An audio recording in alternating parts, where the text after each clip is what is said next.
시편 53편 1절에서 3절까지 말씀입니다.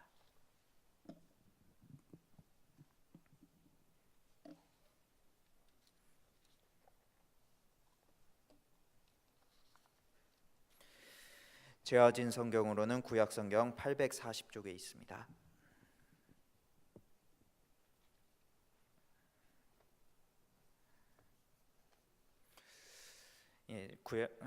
시편 53편 1절에서 3절까지 말씀 다 찾으셨으면 같이 한 목소리로 읽도록 하겠습니다. 어리석은 자는 그의 마음에 이르기를 하나님이 없다 하도다. 그들은 부패하며 가증한 악을 행하며 선을 행하는 자가 없도다. 하나님이 하늘에서 인생을 굽어 살피사 지각이 있는 자와 하나님을 찾는 자가 있는가 보려 하신즉 각기 물러가 함께 더러운 자가 되고 선을 행하는 자 없으니 한 사람도 없도다. 아멘. 오늘 말씀의 제목은 어리석은 자의 모습이라는 이러한 제목입니다. 오늘 우리가 읽은 이 시편 53편 말씀은 다윗이 쓴 이러한 시편이죠.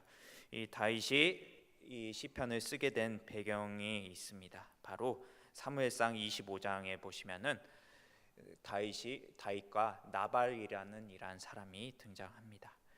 이 다윗이 사울 왕에게 쫓겨서 또 도피 생활을 하고 있을 때 마침 또 나발로부터 또 도움을 또 구하게 될 이러한 처지가 되었습니다.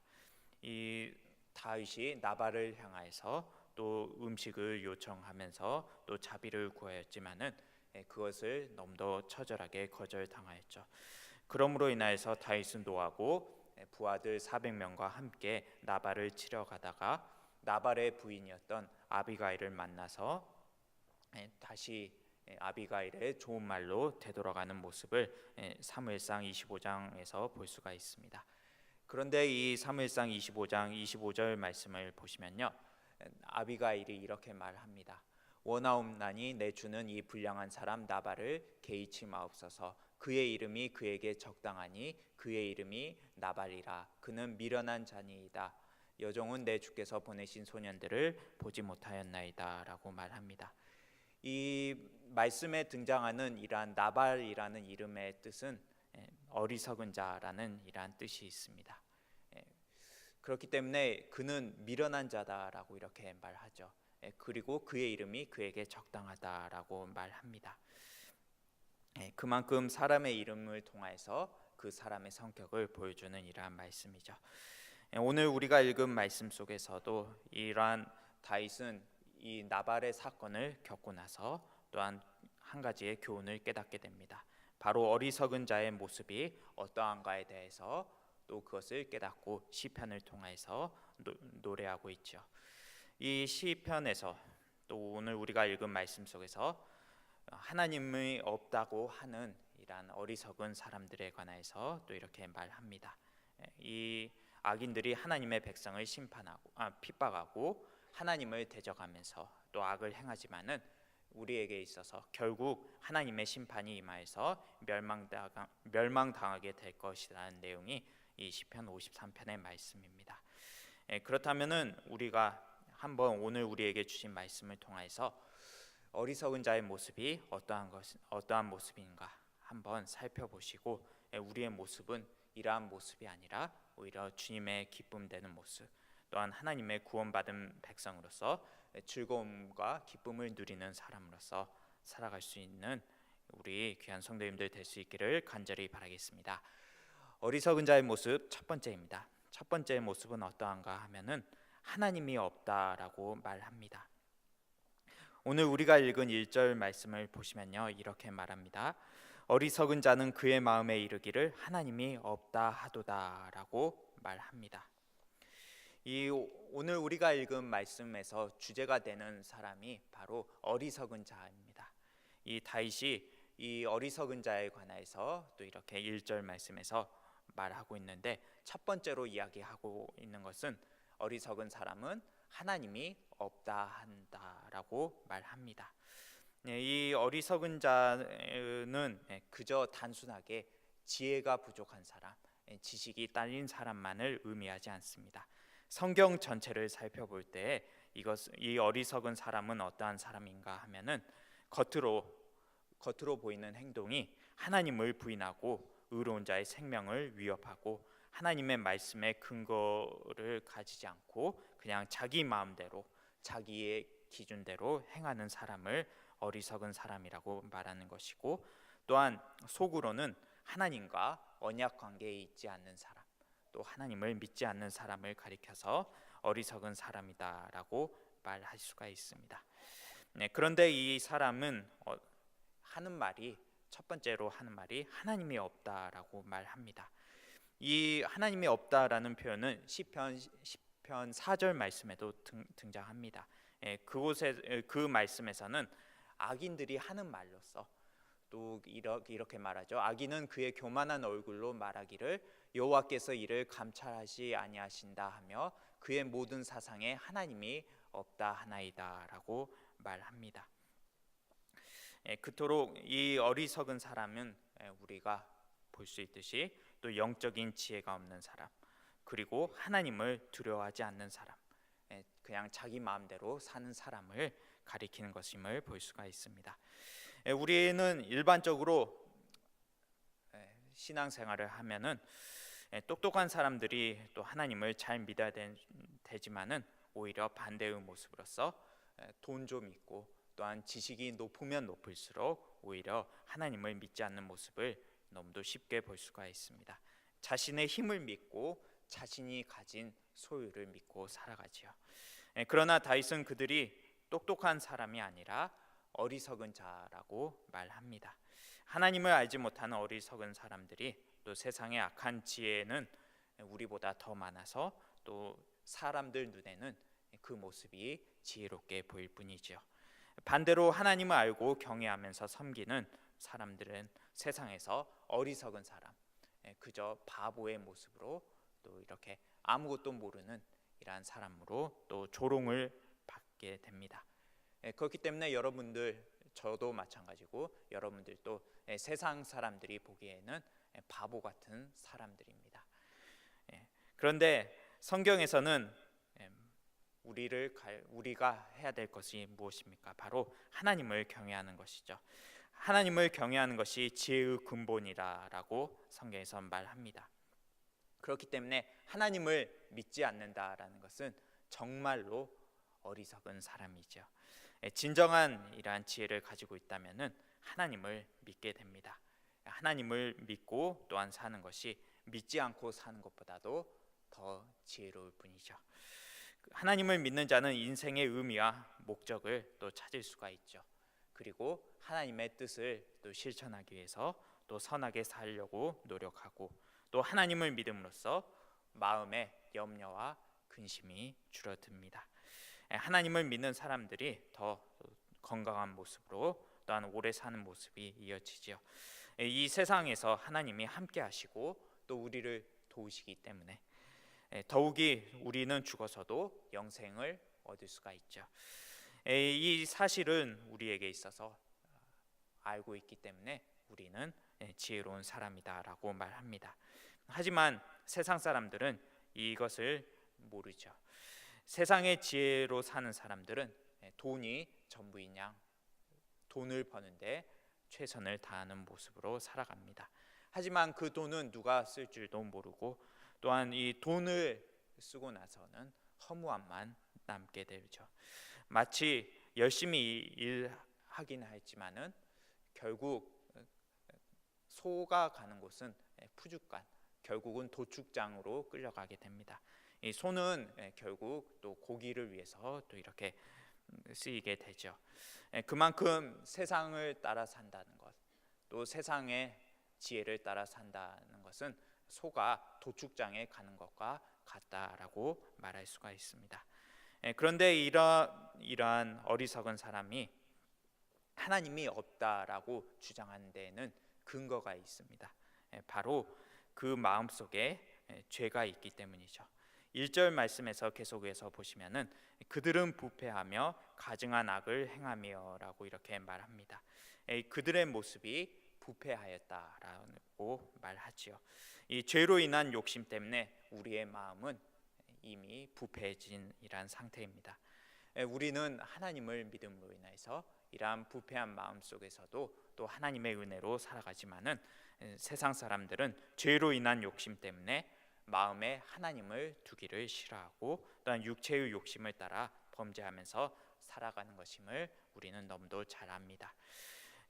그렇기 때문에 이 어리석은 사람들은 자기의 욕심을 따라 하나님이 없다라고 이렇게 쉽게 말을 하지요. 하지만 성경에서 하나님께서는 분명히 존재하고 계십니다. 그런데 세상 사람들은 이 하나님의 존재하심을 인정하려 하지 않습니다. 아까 우리가 읽은 이 시편 제가 아까 읽은 시편 4절 말씀을 보시면은 아까 이렇게 말하죠. 모든 사상에 또 하나님이 없다 하나이다라고 말하죠. 그리고 여호와께서 이를 감찰하지 아니하신다라고 이렇게 말합니다. 이 어리석은 사람들은 자기들의 행위에 대해서 하나님이 전혀 간섭하지 않는다라고 생각합니다. 그렇기 때문에 이 시편 말씀에서 또 다윗은 이러한 악인들의 모습을 또 이렇게 지적을 하였고, 또 악인은 하나님의 존재뿐만이 아니라 또 하나님의 심판도 부인하는 모습을 볼 수가 있습니다. 그토록 악인에게는 자기 중심적 사고, 그리고 하나님 중심이 아니라 인간 중심의 사고로 가득 차 있음을 볼 수가 있습니다. 그리고 이러한 하나님이 없다고 주장하는 사람들, 그리고 이러한 하나님이 없다고 주장하는 데만 그치지 않고 자기가 하나님이다라고 주장하는 사람들도 있죠. 요한계시록 13장 6절 말씀을 보시면요, 이렇게 말합니다. 짐승이 입을 벌려 하나님을 향하여 비방하되 그의 이름과 그의 장막 곧 하늘에 사는 자들을 비방하더라라고 말하고 있습니다. 이 짐승이 입을 벌려 하나님을 향하여서 비방하였다라고 이렇게 말합니다. 이 비방한다라는 것은 하나님의 신성을 모독하기 위한다라는 이런 의미로서 짐승이 하나님을 대적하여서 또 자신을 하나님이다라고 주장하여서 또 하나님을 모독하는 것을 말하는 것입니다. 이 하나님을 모독하는 것, 내가 하나님이다라고 주장하는 것은 역사 속에서 너무도 많이 나타났죠. 이스라엘 역사 속에서 이들이 겪었던 이러한 신성 모독 중에 하나가 바로 자기들의 예루살렘 성전에 이방 신들의 신상이 세워졌던 이러한 역사가 있었죠. 그리고 로마의 황제들이 자기를 가리켜서 내가 신이다라고 주장하는 것들, 내가 하나님이다라고 주장하는 것들은 유대인 사람들 그리고 믿는 사람들이 보기에는 지극히 있을 수도 없는 일이었고 참담한 행위였습니다. 그런데 이러한 행위들은 역사 속에서만 그친 것이 아닙니다. 지금도 수많은 이러한 이단들에 의해서 계속해서 자기가 하나님이다라고 주장하는 이러한 사람들이 있죠. 그러면 자기가 하나님이면은 우리가 섬기는 하나님은 없다라는 이러한 말입니까? 이것은 말이 안 되는 것이죠. 그만큼 우리에게 있어서는 어리석은 사람의 모습은 하나님이 없다라고 주장하는데 그것을 첫 번째 있음을 볼 수가 있습니다. 좀 더 로마의 기독교 박해에 대해서 좀 더 설명을 하자면은 이 로마 시대에는 기독교를 믿는 사람들을 많이 박해했죠. 기독교를 믿는다고 해서 박해를 받았던 이유 중에는 여러 가지가 있습니다.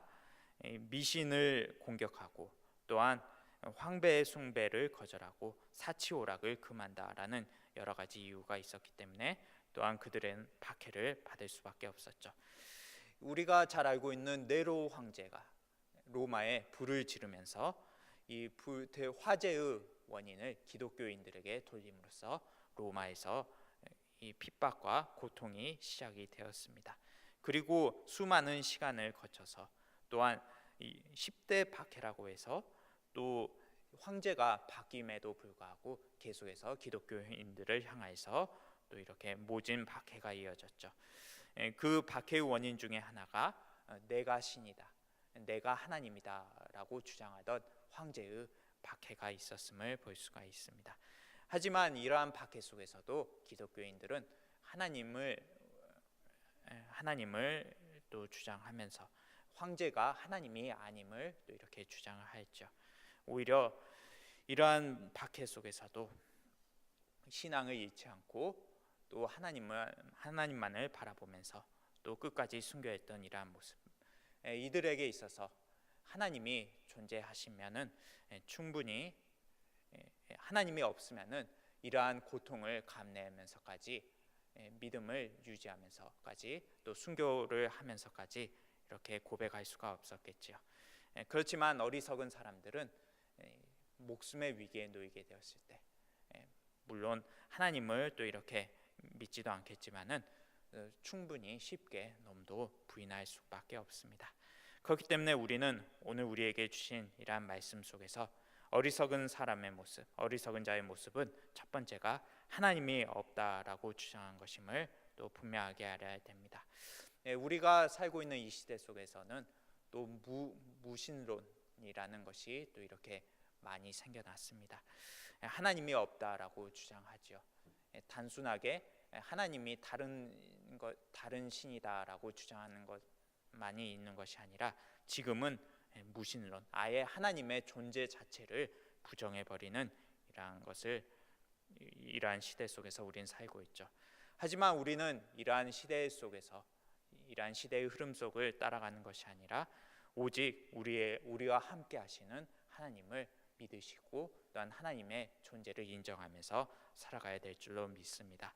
오늘 우리에게 주신 말씀을 통해서 우리는 이러한 어리석은 자의 모습을 따라가는 것이 아니라 하나님의 존재하심을 인정하고 또한 하나님께 영광 돌리는 삶으로 계속해서 살아갈 수 있기를 간절히 바라겠습니다.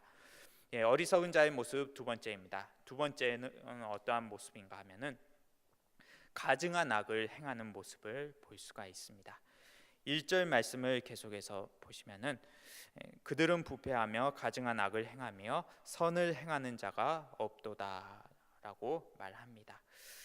이 어리석은 자의 두 번째 모습은 가증한 악을 행한다라고 말하고 있습니다. 이 하나님이 없다라고 주장하는 사람들, 우리는 이 사람들을 가리켜서 무신론자라고 이렇게 말하죠. 그런데 이러한 사람들이 하나님이 없다라고 주장하면서 하는 것은 바로 선을 위한 행위가 아니라 악을 행한다라고 말하고 있습니다. 왜 그렇습니까? 물론 그 마음이 부패하였기 때문이죠. 마음 속에서 부패한 것이 나올 수밖에 없는데 행동이 선한 것이 나올 수가 있겠습니까? 그만큼 또한 이 사람들은 하나님의 존재와 심판을 믿지 않기 때문에 또 죄악을 저지르는 데 있어서 주저함이 없습니다. 오히려 죄악을 즐기면서 부끄러운 줄 모르고 또 자랑을 일삼지요. 하나님을 모르는 자가 또 세상에서 사람들 보기에 선한 일을 한다 할지라도 하나님 앞에 정죄를 받을 수밖에 없습니다. 그것은 바로 자기가 선을 행하였다 할지라도 그 선을 통해서 그것을 하나님께 영광을 돌리지 않고 자기 자신에게 영광을 돌리기 때문이죠. 그리고 하나님을 모르는 사람들, 그리고 어리석은 사람들은 우상 숭배의 죄를 또 이렇게 범하게 됩니다. 우상 숭배라는 것은 하나님보다도 또 더 사랑하는 이러한 것을 말하지요. 이 우상 숭배의 죄, 또 재물에 가치를 두고 또 그것을 추구하기 위해서 또 갖가지 방법을 동원하면서까지 또 악을 행하는 모습, 이러한 모습은 지금 우리가 살고 있는 이 시대 속에서 너무도 쉽게 볼 수가 있습니다. 그렇다면 어리석은 자의 모습은 이러한 가증한 악을 행한다라는 이러한 것을 잘 기억하셔야 됩니다. 물론 우리가 살고 있는 이 시대 속에서도 그렇지만 사람 사는 데에서도 성경 속에서도 여전히 또 가증한 악을 행한 이러한 모습을 우리는 쉽게 찾아볼 수가 있습니다. 신명기 12장 31절 말씀을 보시면요, 이렇게 말합니다. 내 하나님 여호와께서는 내가 그와 같이 행하지 못할 것이라. 그들은 여호와께서 꺼리시며 가증히 여기시는 일을 그들의 신들에게 행하여 심지어 자기들의 자녀를 불살라 그들의 신들에게 드렸느니라 라고 말합니다. 이 말씀이 무슨 뜻인가 하면은 바로 자기의 자녀를 이 우상들의 제물로 바쳤던 이라는 것을 하나님께서 말씀하신 이란 장면입니다. 이 사람을 제물로 드린다라는 것은 우리로서는 상상할 수도 없는 것이죠. 그런데 이러한 우상 숭배 또한 이러한 사람의 몸을 제사로 드린 것은 고대 시대에 너무도 흔한 일이었습니다. 이 암몬 족속의 신이었던 이러한 몰렉이란 신, 이 몰렉이란 신을 섬기기 위해서는 자기의 자녀를 또 이렇게 바치는 이러한 제사가 이루어졌죠. 그런데 이러한 신의 영향을 받아서 이스라엘까지도 물들어 버린 이러한 모습을 성경에서 볼 수가 있습니다. 그리고 이러한 자기의 몸을 상하게까지 하면서 또 이러한 우상을 숭배하는 모습, 그리고 이러한 우상 숭배로만 그치지 않고 또한 성적인 행위까지도 또 이어지는 이러한 모습, 또 이러한 모습은 너무도 악하고 부도덕한 일이었죠. 그렇기 때문에 이스라엘 백성들은 이러한 모습을 따라가서도 안 됐고 그 모양이라도 본받지 말아야 했음에도 불구하고 오히려 하나님께서 보지 않기를 원하시는 이러한 것을 또 이렇게 행하는 것을 볼 수가 있습니다. 그만큼 가증한 죄악을 행한다라는 것은 구역질을 할 만큼 또 지극히 혐오스러운 것을 행한다라는 이란 뜻이 있습니다. 하나님 보시기에 구역질을 할 만큼 지극히 혐오스러운 것들, 혹시 우리가 또 이러한 죄악을 행하고 있지 않는가 다시 한번 또 점검을 해봐야 될 줄로 믿습니다. 그리고 이 가증한 악을 행하는 데 있어서 또 마음에 하나님을 두기를 싫어하는 모습을 볼 수가 있습니다. 로마서 1장 28절에서 32절까지의 말씀을 보시면은 이렇게 말합니다. 또한 그들이 마음에 하나님 두기를 싫어하며 하나님께서 그들을 그 상실한 마음대로 내버려 두사 합당하지 못한 일을 하게 하셨으니 곧 모든 불의, 추악, 탐욕, 악의가 가득한 자요, 시기, 살인, 불행, 분쟁, 사기, 악독이 가득한 자요, 수근수근하는 자요, 비방하는 자요, 하나님께서 미워하시는 자요, 능욕하는 자요, 교만한 자요, 자랑하는 자요, 악을 도모하는 자요, 부모를 거역하는 자요, 우매한 자요, 배약하는 자요, 무정한 자요, 무자비한 자라. 그들이 이 같은 일을 행하는 자는 사형에 해당한다고 하나님께서 정하심을 알고도 자기들만 행할 뿐 아니라 또한 그런 일을 행하는 자들을 옳다 하느니라 라고 말합니다. 자, 이 가증한 악을 목록을 제가 읽어드렸습니다. 이러한 성경 말씀 속에서 우리의 눈에 보기에 좋은 것이 하나도 있습니까? 하나도 없죠. 그런데 이러한 죄악을 너무도 어리석은 사람들은 쉽게 저지릅니다. 하나님이 없다라고 주장하면서 또 이러한 악을 행하는 모습, 그리고 이러한 악을 자기들만 행하는 것이 아닙니다. 32절 말씀에서 그런 일을 행하는 자들을 옳다 하느니라 라고 말합니다. 죄를 범하고 오히려 우리는 그것에 대해서 부끄러워하는 마음이 있습니다. 우리가 죄를 지으면은 우리에게는 양심이라는 것이 또 작용하고 또한 하나님께서 또 우리를 또 깨닫게 하셔서 또 우리가 회개하고 주님께로 돌아올 수 있는 기회를 주시죠. 하지만 죄를 옳게 여기는 것, 죄를 저지른 것을 당연하게 여기는 사람에게는 이러한 회복의 소망조차도 없음을 볼 수가 있습니다. 그리고 가증한 악을 행하는 데 있어서도 이 가증한 악을 떳떳하게 행하는 경우도 있지만은 은밀하게 행하는 경우도 있습니다.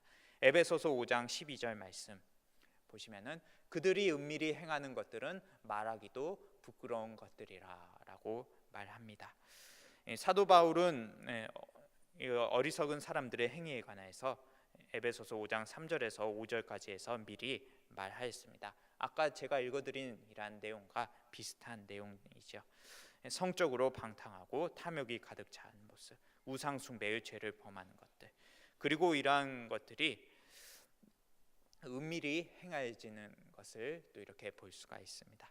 그만큼 사람들 앞에서 떳떳하지 못하고 또한 수치스럽고 혐오스러운 것을 가리기 위해서 은밀히 행하는 이러한 것을 볼 수가 있습니다.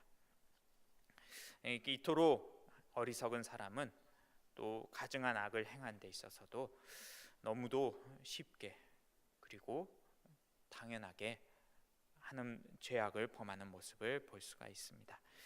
이토록 이러한 사람이 선을 행한다고 말할 수가 있겠습니까? 그토록 하나님께서는 이러한 어리석은 사람은 선을 행하는 자가 없다라고 말합니다. 여기에서 말하는 선은 단순하게 이웃에 관한 선행이 아니라 하나님의 뜻을 행하는 선을 말합니다.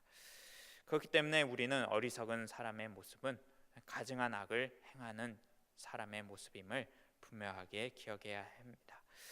여러분들 볼테르라 하는 사람을 아십니까? 제가 중등부 설교 때 한번 이야기를 했던 적이 있었던 것 같은데, 이 사람은 프랑스의 계몽주의 철학자라고 이렇게 우리가 너무도 학교에서 배워왔죠. 그런데 이 사람은 무신론자입니다. 그리고 천국과 지옥을 부인하면서 또 하나님은 없다, 천국과 지옥도 없다라고 이렇게 주장하였죠. 이 프랑스 사람이 영국 런던으로 또 초청을 받고 강의를 하기 위해서 배를 타고 또 건너가게 되었습니다. 그런데 바다에 풍랑이 일어서 배가 거의 뒤집히게 되었는데, 그때 볼테르가 하나님 살려주십시오라고 부르짖었습니다. 그런데 그 광경을 볼테르를 취재하기 위해서 함께 쫓아다니던 한 기자가 목격했습니다. 다행히 배는 파선하지 않고 천신만고 끝에 영국에 도착했죠.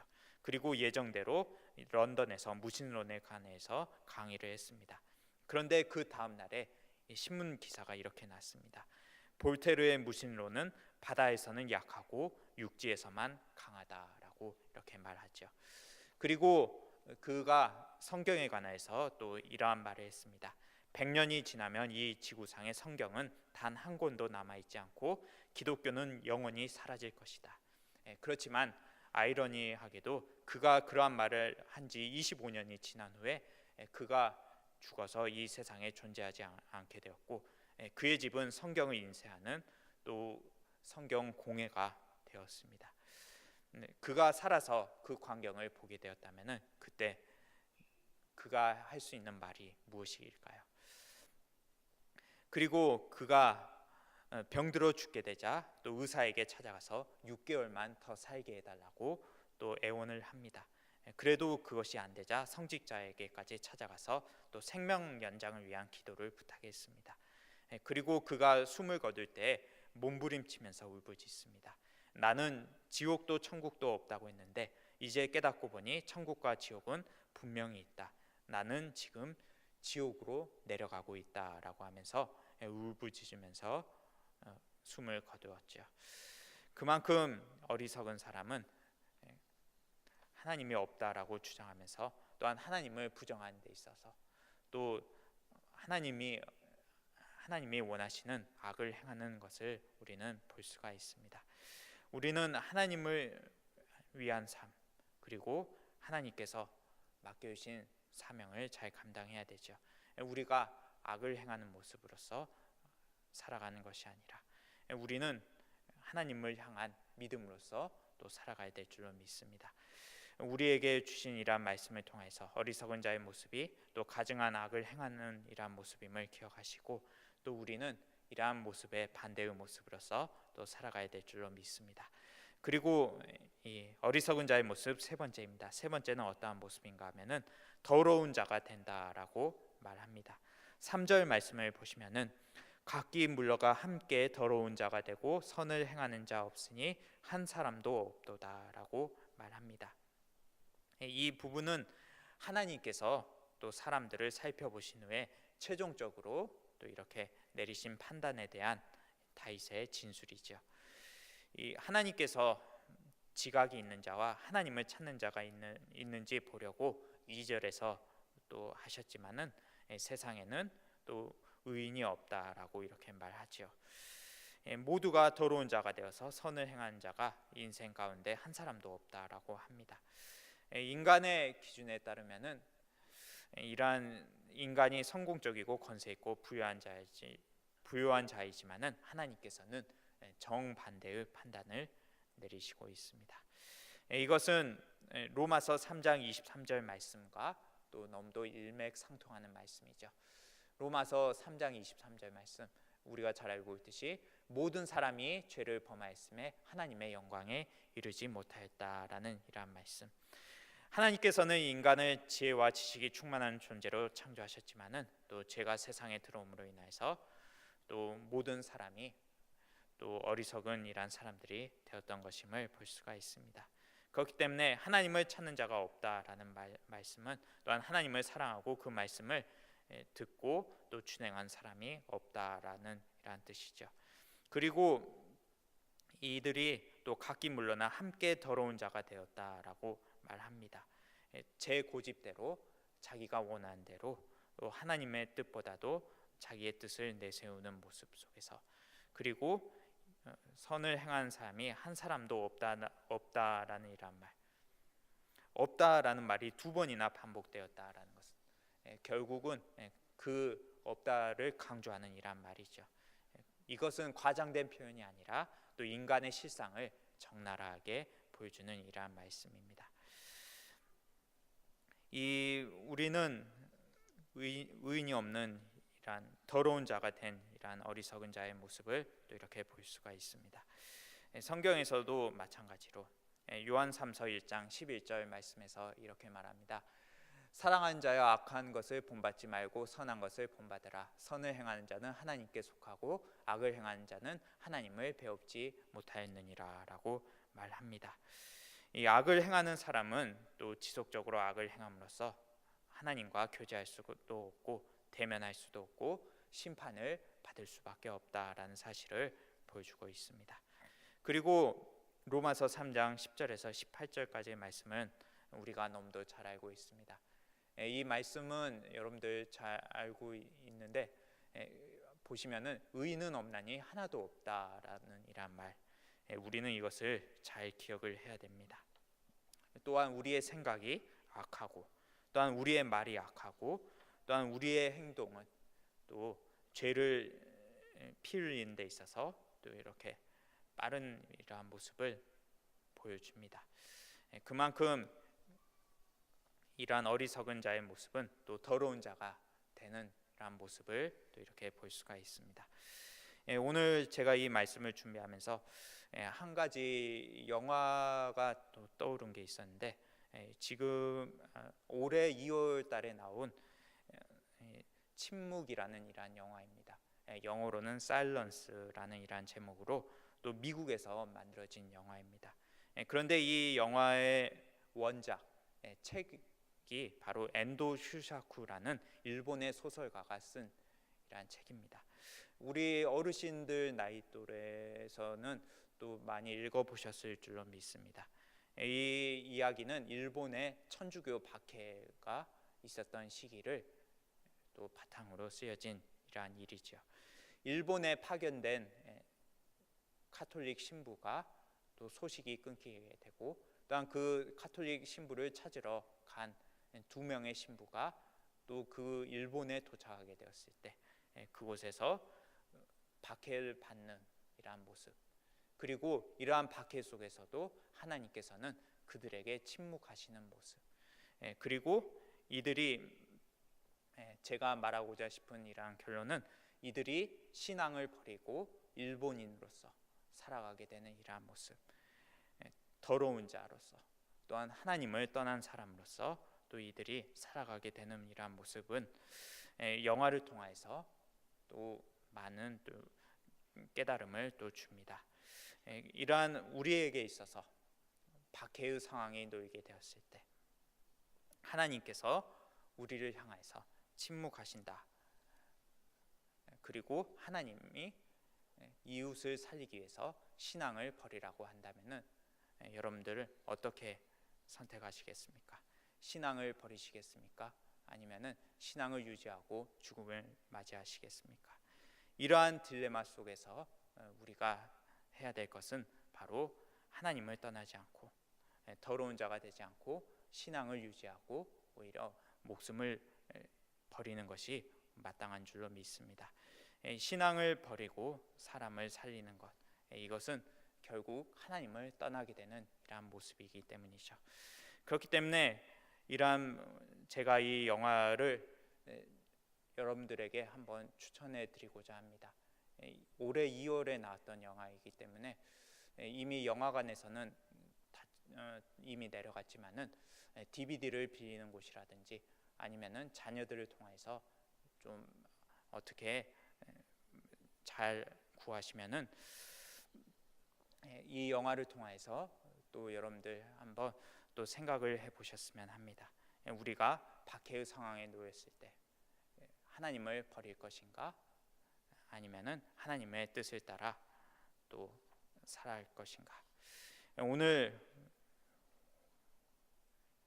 우리는 또 시편 53편 말씀을 통해서 어리석은 자의 모습이 어떠한지를 또 이렇게 살펴보았습니다. 어리석은 자의 모습 첫 번째가 하나님이 없다라고 이렇게 말하는 것을 볼 수가 있죠. 그리고 이러한 하나님이 없다고 하면서 가증한 악을 행하는 이러한 모습을 또 이렇게 살펴보았습니다. 그리고 이러한 가증한 악을 행함으로써 어리석은 자가 더러운 자로서 또 하나님을 떠나게 되는 모습을 또 이렇게 살펴보았습니다. 오늘 우리에게 주신 이러한 말씀 속에서 우리는 또 너무도 교훈을 얻을 수가 있죠.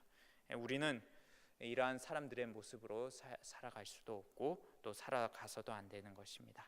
우리에게 있어서 또 하나님은 반드시 존재하시고 또한 우리는 가증한 악을 행하는 것이 아니라 하나님을 기쁘시게 하는 일로서 그리고 하나님의 또한 축복을 받는 이러한 사람이 되어야 될 줄로 믿습니다. 그렇기 때문에 오늘 우리에게 주신 말씀을 통해서 또 늘 또 이러한 어리석은 자의 모습을 우리 주변에서도 또 찾아볼 수가 있습니다. 이러한 사람들을 향해서 계속해서 또 이러한 모습을 또 불쌍히 여기시고 또한 이 사람들 위해서 계속해서 기도하시고 또한 이들이 주님께로 돌아오기를 기도함으로써 같이 또 기뻐할 수 있는 우리 성도님들 될 수 있기를 간절히 바라겠습니다. 기도하시겠습니다. 하나님 아버지 감사합니다.